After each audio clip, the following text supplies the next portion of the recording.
कश्मीर का भी जिक्र कर लेते हैं। 90 विधानसभा सीटें जिसके लिए आज मतगणना वहां पर भी चल रही है और वहां पर भी मुनज्जल तस्वीर साफ हो चुकी है। सरकार किसके अगेंस्ट है? तस्वीर पूरी क्लियर हो चुकी है कि नेशनल कॉन्फ्रेंस और कांग्रेस अलायंस जो है वो हुकूमत बनाने जा रही है और एक स्टेबल हुकूमत होगी, जिसका जिक्र महबूबा मुफ्ती भी कर रही थी अपनी प्रेस कॉन्फ्रेंस में और काफी काम और कंपोज्ड दिखी वो।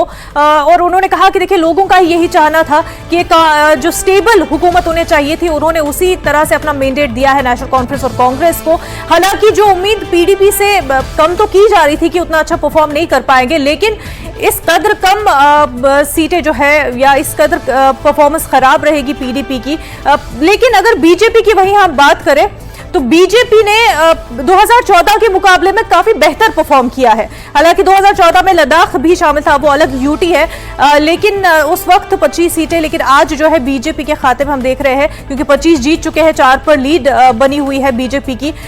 तो 2014 के मुकाबले में बीजेपी की परफॉर्मेंस बेहतर होती हुई दिखाई दे रही है। तो ऐसा नहीं है कि बीजेपी ने पहले से कुछ खराब परफॉर्म किया, लेकिन जब कश्मीर डिवीजन की हम बात करें वहां पर नेशनल कॉन्फ्रेंस की बेहतर परफॉर्मेंस, जिस वजह से कांग्रेस जो है अलायंस में आकर एक स्टेबल हुकूमत की तैयारी में लग सकती है अब। और तारिक हमीद कर्रा क्योंकि इस बात का जश्न भी मनाया जा रहा था, देख रहे थे उनके साथ जो साथी उनके मौजूद भी थे, वो नारे भी लगा रहे थे और खुशी भी मना रहे थे। वहीं तो इंडिया ब्लॉक की जब हम बात करते हैं, क्योंकि नेशनल कॉन्फ्रेंस ने इतना बेहतर परफॉर्म कर पाया है, कांग्रेस की उतनी अच्छी परफॉर्मेंस हम नहीं देख पा रहे हैं जो उम्मीद शायद की जा सकती थी। बीजेपी की अच्छी परफॉर्मेंस, लेकिन क्योंकि मेजॉरिटी मार्क जो मैजिक नंबर है उस तक वहां तक नहीं पहुंच पा रहे हैं।